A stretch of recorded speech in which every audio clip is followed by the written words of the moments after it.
understand the flow characteristics of sand, we built a plexiglass model silo 8 by 8 by 13 inches with a conveyor and bin to simulate sand handling practices commonly found in industry. The model has interchangeable loading and discharge gates to demonstrate how silo design and sand handling methods affect the distribution and consistency of sand. For the first two demonstrations, the sand is dyed red, white, and blue by batch and was hand-loaded simply to identify its position in the silo. The first demonstration shows that in a single discharge system, the last sand in is the first sand out. Because of this funneling effect, an object, a $50 for example, placed on top of the sand in a 300-ton silo will be discharged in the first 4 tons. Although the sand appears to blend, this mixing is taking place at the interface of the red and white batches. There is in fact no significant blending as the sand flows through the silo. Except for minor mixing at the layer interfaces, each color remains solid and unblended as it discharges. The fact that in single discharge systems, the last sand in is the first sand out is important to remember when the sand is to be used with temperature-sensitive chemical binders. A chemical reaction between the binder and catalyst can be increased or decreased by variances in the sand temperature. Cool sand requires a certain ratio of binder and catalyst to react in a given time. If a truckload of warmer sand enters the system and funnels through, the ratio must be changed. Changing this ratio decreases production. Failure to change may cause scrap cores. As the load of sand discharges, we observe another characteristic of sand, its tendency to come to rest in a cone whose sides slope at a 30 to 35 degree angle with respect to horizontal. Sand lying beneath this angle, whether in a freestanding cone or against the walls of a silo, remains immobile. As we shall see in the demonstrations that follow, this tendency of sand that lies under the angle of repose not to move has a significant effect on the efficiency of silo load and discharge operations and on the usable capacity of the silo itself. Our first demonstration has emphasized 2 important characteristics of sand. First, that there is no significant reblending of sand as it discharges. Second, that in a single discharge system, the last sand in is the first sand out. Our second test demonstrates that in a multiple discharge system, the order of discharge is the same as the loading sequence. That is, the first sand in is the first sand out. The evenly distributed holes simulate a system where the sand is discharged through a number of pipes at the bottom of the silo. In contrast to the flow in our first demonstration, the first sand to discharge is white sand from the bottom layer, the first sand in. The significance in this order of discharge is that the sand has time to cool in the silo.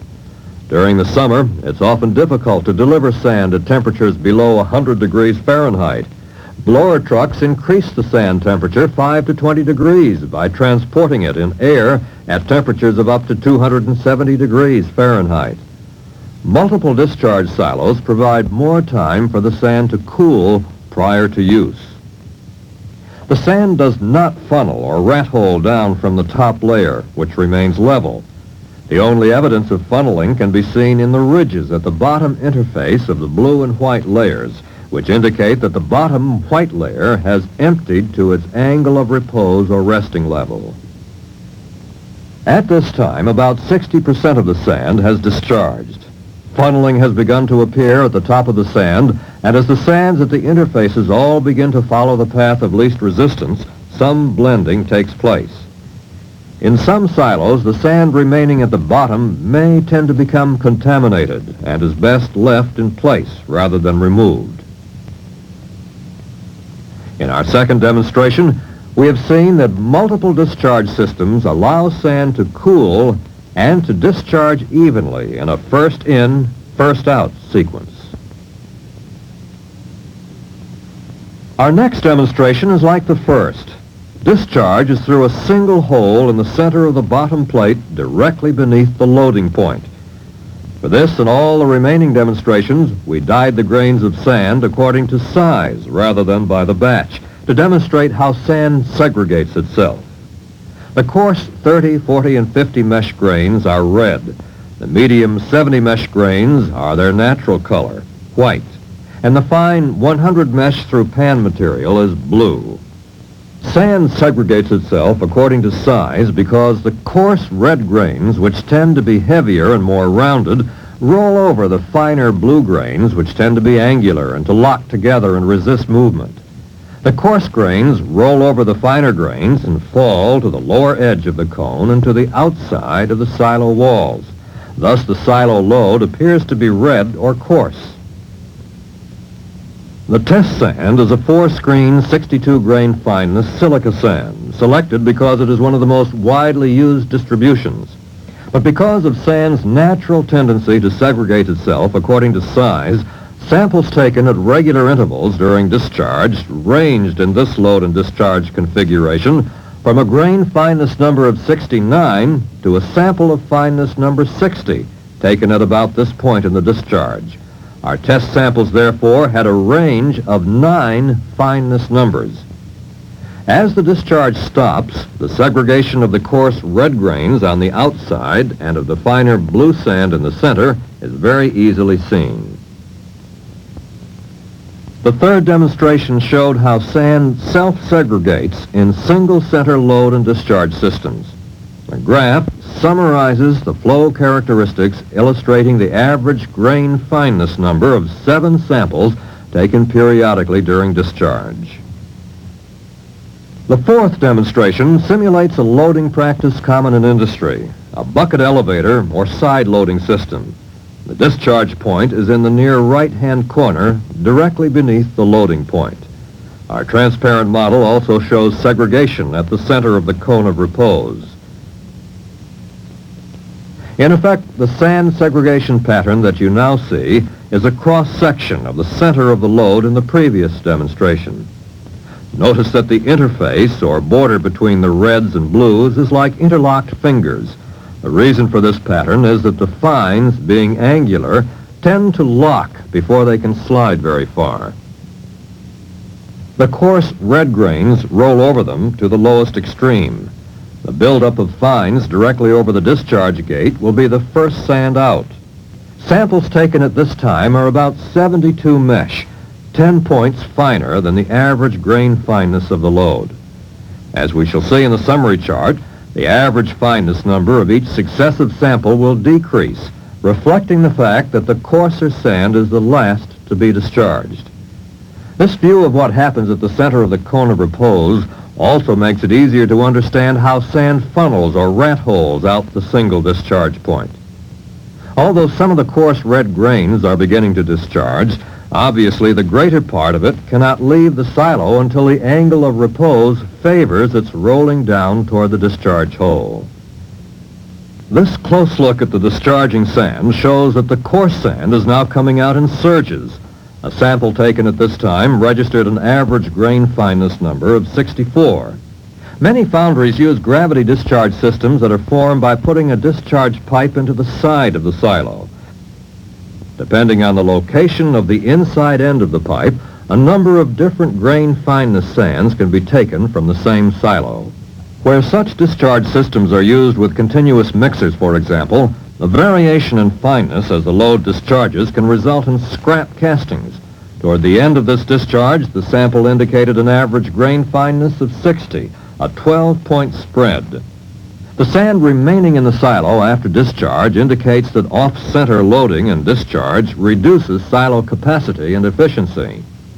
As we have seen, the fine grains tend to discharge first, and about 1/3 of the load discharges before the coarse fraction of the load begins to flow. The fifth demonstration shows the flow through a silo where the sand is loaded at a corner, diagonally opposite the discharge opening. Because the coarse red grains roll to the lowest point, this system forces the coarse sand to a position over the discharge gate so that it discharges first. A finer sand lies beneath the loading point, away from the discharge opening. This and the previous arrangement reduced the silo's effective storage capacity because when the crest of the cone reaches the loading point, much of the volume of the silo above the cone of repose remains empty. The initial discharge screen analysis indicates a coarse sand of fineness number 48, due to the positioning of the coarse grains over the discharge outlet. This represents a departure of 14 points from the original grain fineness number of 62. Because such a great quantity of the coarse grains discharge first, the fines, due to their angularity, build up to a steeper angle of repose, then tend to slide down as a mass, creating a surge effect. For this reason, the next analysis indicates a grain fineness number of 64. As the discharge continues, the variance of grain size and distribution continues its cyclic pattern. This pattern of discharge is very detrimental to core production and casting quality. Concentrations of coarse material form very porous cores, allowing the metal to penetrate between the grains, causing rough finishes and burn-in type defects. A concentration of fines decreases the permeability of the core and may lead to pinholes and other gas-related defects. Because of its volumetric inefficiency and the cyclic behavior of grain size at the discharge point, this silo design is not recommended. The sixth demonstration shows the flow and distribution from a single discharge system with a deflector over the discharge gate. Loading is from a single source directly above the deflector. Theoretically, the fine sand that builds up in the center of the cone of repose will be forced to migrate halfway to the silo walls during discharge to blend with the coarse material which migrates in from the outer walls. The fine layer on the bottom is the result of scattering that is exaggerated in a small model like ours. This layer is beneath the angle of repose and can be ignored because it never discharges. This silo design represents one of the sand and bin manufacturers' attempts to control by reblending the segregation of sand. Two methods of loading the silo to prevent segregation have been tried in the past. The first approach, the use of multiple inlet loading systems, has been tried with some success, but this method slows the rate of silo loading. Consequently, it hasn't won much acceptance. The second method, using a rotary reblender, has proven satisfactory in the grain industry, but the abrasiveness and density of sand precludes its use in our work. As the sand flows out, it funnels down through a single rat hole, discharging the fines concentrated above the deflector. Samples taken during the first two-thirds of the discharge revealed a grain fineness number of 67, 5 grain fineness numbers higher than the original analysis. Samples taken during the last third of the discharge indicated a grain fineness number of 53, a total change of 14 grain fineness numbers. The remaining sand is predominantly fine and should be allowed to remain in the silo. Attempts to use it could result in scrap cores and castings. The deflector or baffle performs as badly as any single discharge silo. The seventh demonstration will show the reblending characteristics of sand flowing from a single center loading through a square silo and discharging from a multiple opening system. The shape of the silo, incidentally, has no significant effect on sand segregation. What you see and hear in this film holds true generally for round and rectangular silos as well. In this sequence, the lighting will show that the distribution of coarse red grains is greatest at the farthest distance from the loading point, that is, in the corners of the silo. The thin light layer at the bottom of the reference number 6 was caused by interrupting the loading. It's the result of the force of the resumed loading pushing the fines that remain on the top of the cone of repose down over the cone. As it flows, sand always tends to self-segregate. The objective of this discharge system design, then, must be to get the sand to reblend into a consistent distribution. In this respect, multiple discharge systems are generally far better than single discharge systems. Samples taken throughout discharge showed a variance of about only 3 grain fineness numbers. Not perfect, but far superior to any single discharge system that we have seen. As the silo empties, notice that the cone of repose very gradually levels off until the sand reaches free flow conditions near the bottom. A good way to check multiple discharge systems is to look at the top of the sand. A pileup over any area could indicate a plugged outlet. The sand should flow evenly through the multiple openings. The corner load discharge configuration seen in this film used 36% of the available silo capacity. The center load discharge system used 65%, while the center load multiple discharge used 80% of the available silo capacity. Silos incorporating this multiple discharge system have three advantages over single discharge systems. As we have seen, the first in, first out characteristic allows sand the maximum opportunity to cool. The tendency of the sand to reblend to a closer consistency and the more efficient utilization of storage capacity gives multiple discharge systems a clear advantage over alternative systems. We also built a scale model 100-ton covered hopper car to see how its configuration affects segregation of the sand. Before loading, the car is inspected for overall cleanliness to ensure that the material previously shipped in the car is not adhering to the sides or roof. Acceptable cars are moved below the loading station, the loading chute is lowered, and the sand pours in.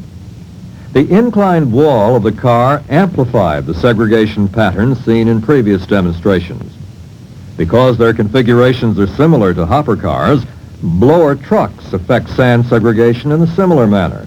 So much of this demonstration holds true for blower trucks as well.